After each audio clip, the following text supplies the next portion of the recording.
Olá, tudo bem? Vamos dar início à nossa aula de número 8. Mas antes de iniciar a aula de número 8, vamos fazer o que estamos fazendo sempre. Vamos revisar rapidamente a aula anterior.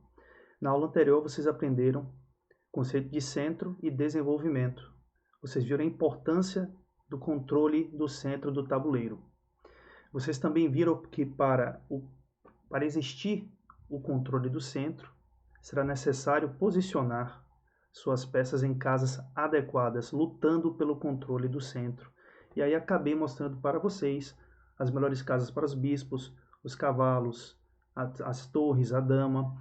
Eu comentei também que nós temos peças pesadas, que são damas e torres, e peças ligeiras ou leves, bispos e cavalos. E falei para vocês também que geralmente começamos com peões centrais, o peão de dama, o peão de rei, pulando duas casas, logo depois os cavalos ou os bispos. Eu particularmente dou preferência aos cavalos, depois os bispos, e por último desenvolvemos o quê? O roque. Fazemos o roque para a proteção do nosso rei e desenvolvimento pelo menos de uma das torres.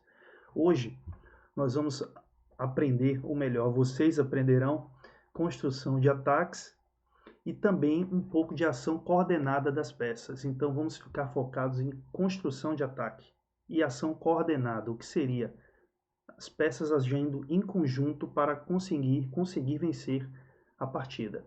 Então vamos aqui, neste momento, montar a primeira posição de estudo.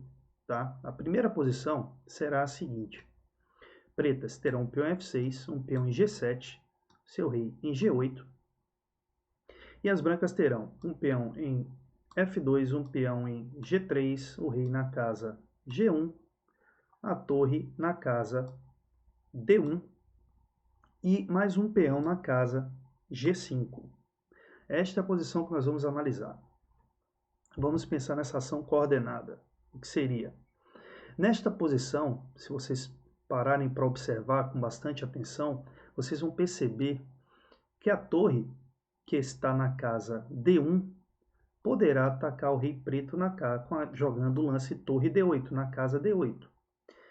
E aí seria o que? Nós já sabemos, seria o famoso cheque. Por que cheque e não checkmate? Porque o rei preto teria duas casas de fuga. Poderia escolher uma delas, ou F7 ou H7, e escapar deste ataque.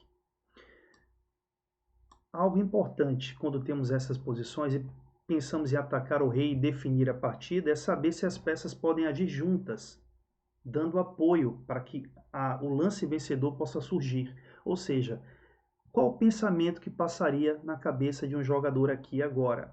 Bom, eu vi torre D8, mas meu rei tem duas casas de fuga. Ele pensaria em tentar tirar do rei adversário estas casas de fuga, ou seja, precisaria contar com o apoio de uma de suas peças. E aí nós temos uma peça que está bem aí presente no tabuleiro para fazer um lance decisivo na posição. É claro que se as pretas jogam, elas defendem, mas nós não estamos avaliando defesa, apenas ataque. Então o lance seria com o peão de G5. Ele avançaria para G6. E agora observem, e vocês vão concordar comigo, o peão está atacando o ponto H7 e o ponto F7. Vocês concordam? Acredito. Então, o que está acontecendo? Vamos supor que neste momento as pretas não jogam. Vamos supor que neste momento o lance pertence às brancas. As brancas jogam torre D8, cheque. Temos o cheque inicialmente. Vamos observar agora se temos o checkmate. O rei preto não pode vir a F7, pois o peão está atacando F7. E nem tentar H7, porque o peão também ataca H7. Nós temos agora o checkmate.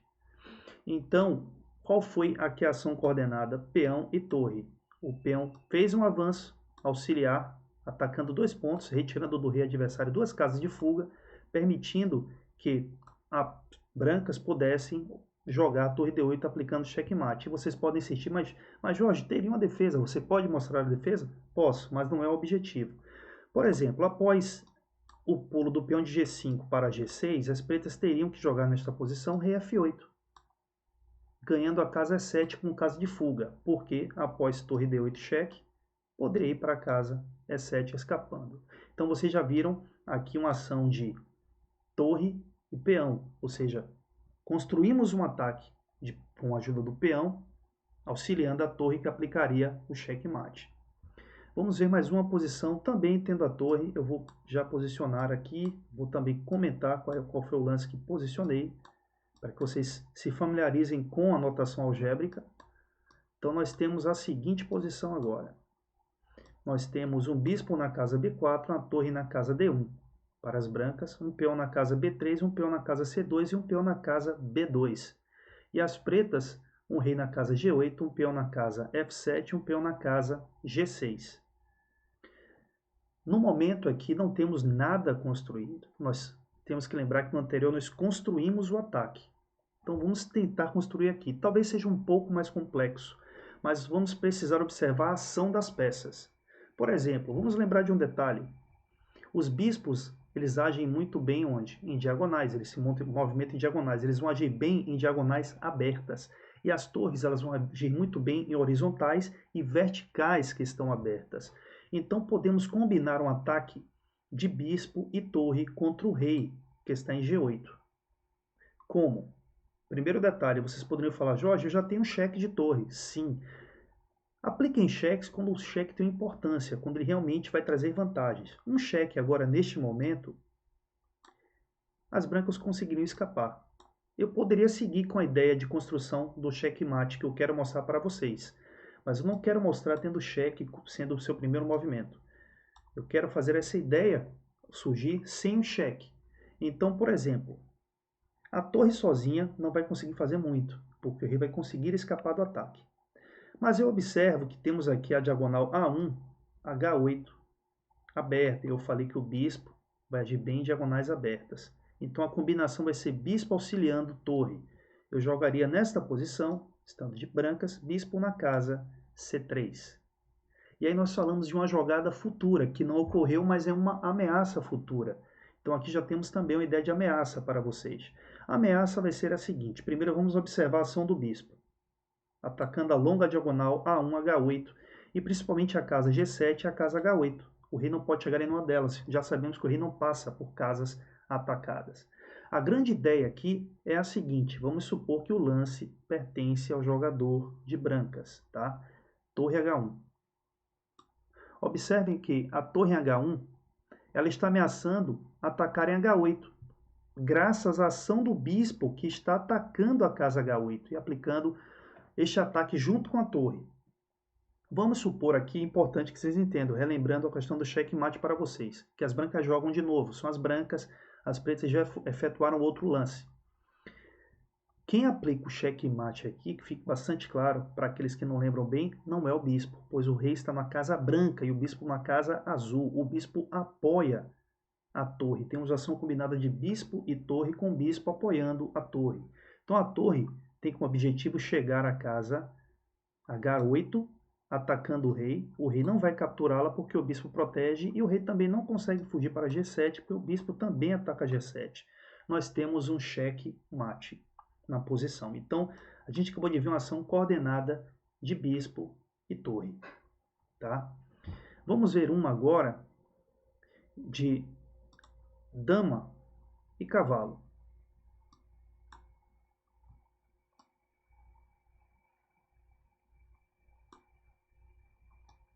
Vou posicionar e depois falar o posicionamento das peças também para vocês. Então aqui nós temos uma outra posição, que é esta aqui. Tá? Nós temos, olha só, brancas, rei G1, peão F2, peão G2, peão H2. Dama está em D3, um cavalo em B5. O rei preto vai estar agora em B8, a torre vai estar em C8, um peão em C7, B7 e A7. Observem o seguinte aqui. Vamos ver a ação do cavalo nesta posição. O cavalo ele está atacando dois pontos do roque das pretas, atacando o ponto C7 e atacando o ponto A7. Bom, o ponto C7 é o improvável para uma captura, porque tem a ajuda da torre para a defesa. E o cavalo, obviamente, não tentará tomar nenhum dos dois casos. Primeiro, C7 tem duas defesas e A7 tem uma defesa. E o cavalo sozinho está atacando, temos um número de ataque e defesa igual, vantagem da defesa. Neste caso, temos até mais que isso. Temos a defesa com mais peças defendendo um ponto e apenas outro defendido por uma, mas como o número é igual, está defendido tranquilamente. Mas o que vamos fazer aqui? Percebemos que o cavalo está atacando a 7. Quem defende a 7? O rei. Ou seja, a 7 dá posição ao ponto mais fraco, porque é o ponto defendido pelo rei. O cavalo sozinho, como eu disse, não vai agir. Ele vai precisar do auxílio da dama, e a dama vai ter casas para atacar a 7. Ou seja, já temos o cavalo atacando o ponto A7, vamos direcionar a segunda peça para o ponto A7. Então, a dama poderia chegar à casa A3, e agora, junto com o cavalo, atacar a 7. Vamos supor de novo que o lance pertence às brancas. Então, as brancas jogariam aqui. Dama captura a 7, cheque, atacou o rei. E é mate porque o cavalo protege a dama, o rei não pode capturar peças defendidas. E o rei preto também não pode ir para casa A8. Vamos voltar. A dama de novo em D3. A outra possibilidade seria dama na casa E3, também direcionada para A7 junto com o cavalo, e mais uma vez ameaçando a mesma captura de dama captura A7, tendo o apoio do cavalo em B5. Lembrando a vocês, vamos supor que a posição é esta, as brancas jogam, e aí você acredita que cavalo captura A7, tendo a defesa da dama, é checkmate. E vocês vão chegar à conclusão de que não é, porque nós temos aqui o cavalo na casa 7. E aí pergunto, a casa de partida dele para um ataque é a 7, que é a de saída. Perdão, a casa de saída é a 7. A casa de chegada dentro dessa posição ou vai ser C8 ou vai ser C6, ou seja, pontos onde o rei não está. Ou seja, não teríamos um checkmate de cavalo. Então, para ser checkmate é necessário ter o cheque. Não esqueçam disso, pois muitos iniciantes cometem estes erros tentando aplicar estes mates. Vamos ver o último exemplo de ação coordenada no nosso vídeo, que será, de novo, com o astro aqui, o peão, na posição. E vai ser peão junto com dama. Observem a posição. As brancas querem aplicar um checkmate no rei preto. A dama tem várias casas para ir, vou mostrar a vocês, e ficar atacando, vou até indicar com círculos melhor, e ficar atacando o rei das pretas. É claro que podemos contar esta casa, que é a 7, e a casa B7. Então as casas seriam F8, G8, H8, E5, G3, B2, B7, A7. Nós temos as brancas com a dama em G7 e um peão em A5 e as pretas com rei B8. É claro que são várias casas e em todas, se vocês prestarem atenção, o rei vai ter sempre uma saída. Aí o que vamos fazer, né? O jogador de brancas pensa, eu posso estar de brancas contra vocês e penso, bom, eu posso contar com o auxílio do peão para atacar. Ou seja, o peão pode dar um apoio à minha dama no checkmate. Então temos uma ação combinada, coordenada entre eles, com o avanço do peão para a casa A6. Observem que o peão está atacando B7. Mais uma vez, vamos supor que jogam as brancas nesta posição. As brancas jogariam dama B7, com a proteção do peão, checkmate, vencendo o jogo. Muitos chamam este mate, quando tem a proteção do peão ou do rei, de beijo fatal. Vamos ver um detalhe. Por que eu falei do rei? Vou substituir o peão pelo rei. Temos o checkmate, o rei está protegendo a dama. Aqui temos o beijo fatal e é um checkmate. Tá? A ação coordenada vai existir também entre torre e cavalo. Torre e peão, como vocês viram. Torre e bispo. Torre e dama. Dama e peão, dama e cavalo, dama e bispo. O rei também pode coordenar ataques com as outras peças. Então vocês observam o seguinte, que as peças agem juntas para atacar e para defender no xadrez. É importante aprender a coordenar as peças. A partir daí vocês conseguem começar a entender o jogo de xadrez e começar a criar as primeiras jogadas, desenvolver a parte criativa de vocês. Tá ok? Bom, por hoje é só. Espero encontrá-los na próxima aula. Até lá.